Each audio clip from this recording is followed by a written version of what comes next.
Siapa yang akan mewakili kalian? Saya. Mungkin siapa kau tidak akan sempat menjadi raja. Kita mulai Prabu Malyapati. Saya paling tidak suka mendengar sesumbar. Keunikan itu dan kelebihannya ialah waktu saya menemui adegan perang. Adegan perang ini sangat kolosal, keluar semua. Dan kuda banyak sekali, sampai 15 kuda. Halo semuanya, selamat datang kembali di channel kami. Dan hari ini kita akan mau membahas nih tentang cerita atau hal unik yang belum kalian ketahui tentang Papa waktu main ya di film pertama ini, Singgasana Brahmakumbara. Nah, aku boleh dong Pak ceritain sedikit ke semua pada teman-teman hal-hal unik atau hal-hal yang paling berkesan sama Papa yang belum pernah orang tahu waktu di sinetron Brahmakumbara itu apa aja sih? Ceritain dong. Ya, baik. Jadi uniknya di Brahmakumbara itu saya sebelumnya sampai 4 tahun, 5 tahun kita lama produksi ya.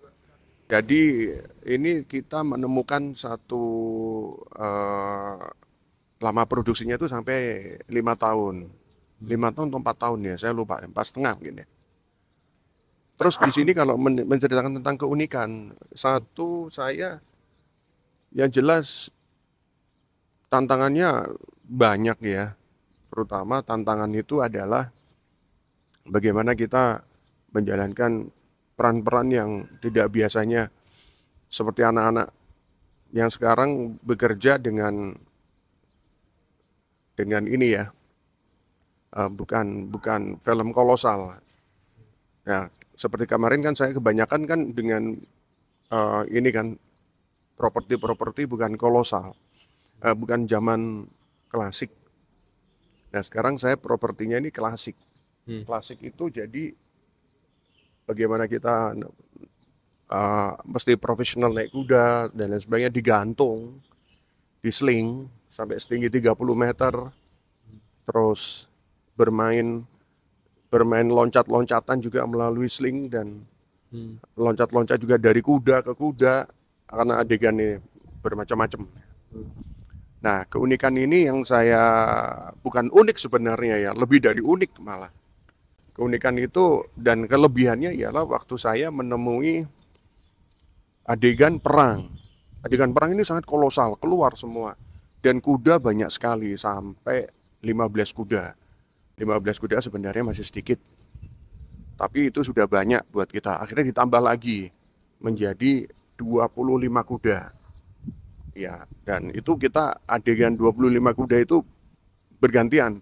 Pertama 25 kuda dari pihak ininya Brahmakumbara, terus nanti dari pihak lawannya Brahmakumbara. Nah, di sini klimaksnya pada saat ada adegan dari antara lawan dan lawan ketemu dari pihak Brahmakumbara. Dan di tengah kamera itu berposisi di Steiger. Steiger itu tingginya mungkin sekitar 6 meter atau 8 meter. Tinggi ya? Ya, Steigernya tinggi karena adegannya supaya gambar terambil kolosal ya. Nah, di sini yang cara bekerja yang unik ini ya, oke, ini baru kita nilai ya uniknya. Berpacu kuda dari kanan kiri yang berlawanan, akhirnya banyak benturan dan kudanya banyak berulah-ulah, seperti banting-banting penumpangnya yang naik kuda dibanting-banting kemana-mana terus muter-muter kayak seperti rodeo juga. Terus dia bikin kacau sampai ke tempat ininya tendanya kamera, tempatnya sutradara itu mau ditabrak tapi dia nggak jadi ngeles, lucu. Itu uniknya ya, unik karena bagaimanapun juga ya itulah ya, problemnya kuda itu liar kalau belum kuda yang benar-benar jinak gitu. Nah, nomor 2, lebih dari hal tentang trik kamera, trik produk pada saat trik ini action. Ini buat saya sangat lebih dari unik, ialah betapa sulitnya. Dan saya juga mempelajari bagaimana caranya mendirect film dalam adegan seperti itu ya.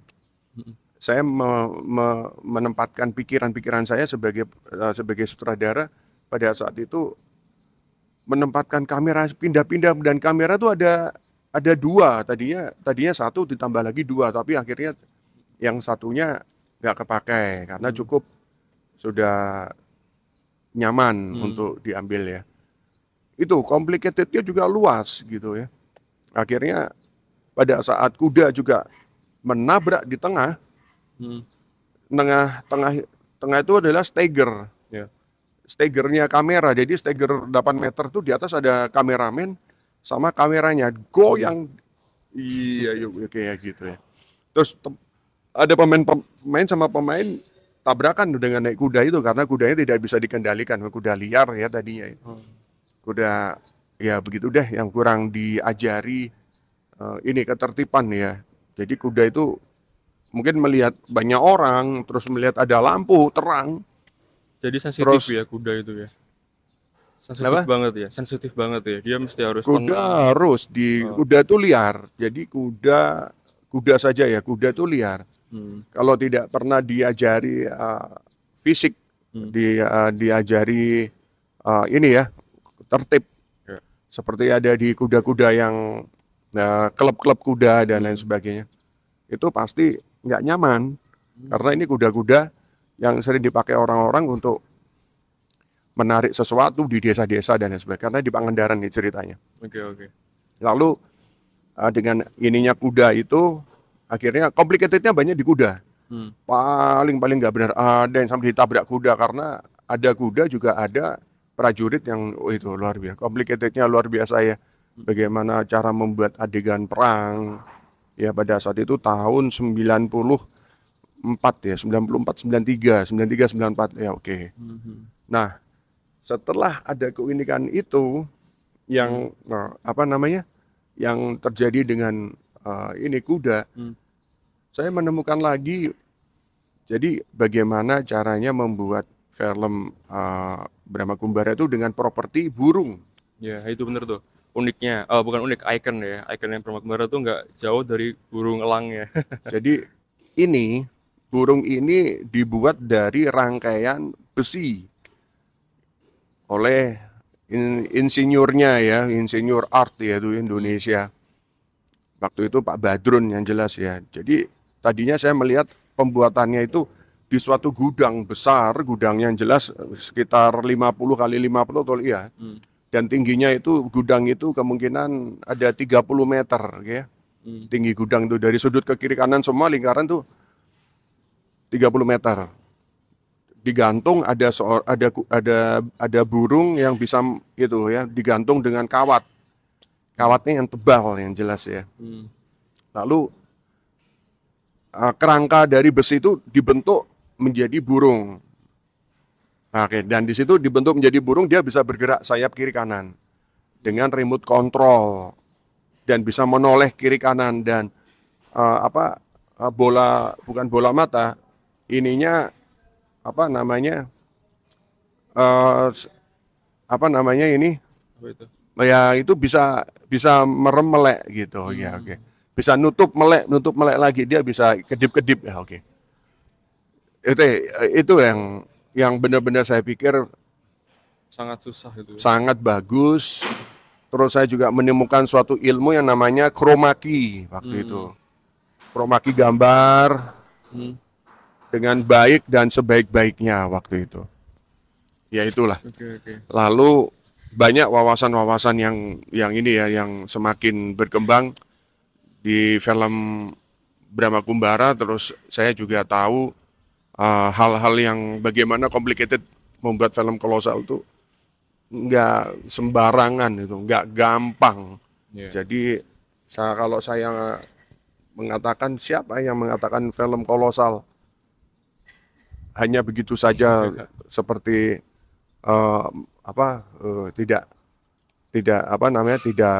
tidak berkualitas. Sangat berkualitas film kolosal.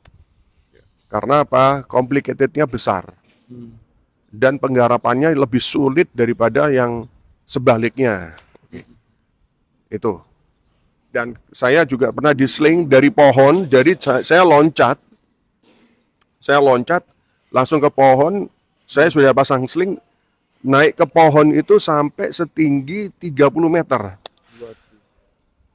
Dengan saya meloncat dari bawah ke atas terus meloncat lagi ke atas dan akhirnya saya sampai ke hampir ujung. Nah itu dengan sling, wah itu udah tantangan kalau menurut saya itu ya. Dan sangat ini banget ya. Kalau melihat ke bawah rasanya udah lumayan ya, 30 meter ya. Tinggi banget. Ya itu, seperti itu ceritanya. Oh iya iya. Lalu untuk lawan main kan ikonnya burung Raja Wali atau elang itu kan ada ikon ini ya, ada lawan lagi yang perempuan namanya Tante Fitri Anwar ya. Itu bagaimana tentang beliau itu? Kalau dengan Fitri Anwar dia hanya barengan aja karena dia pasangan Brahma Kumbara, jadi Fitri Anwar ya barengan naik burung ya waktu itu ya begitu dan menikmati pandangan-pandangan acting di atas awan gitu. Dan kita naik burung itu aja mungkin 5 meter kita naik, jadi 6 meter, agak tinggi itu posisi burungnya. Jadi untuk Fitri Anwar ya waktu itu ya menarik, dia mengatakan ini bagus, sesuatu yang lebih bagus. Waktu itu di tahun 93 ya, itu adegan itu di tahun 93 94 juga. Ya oke, begitu. Oke.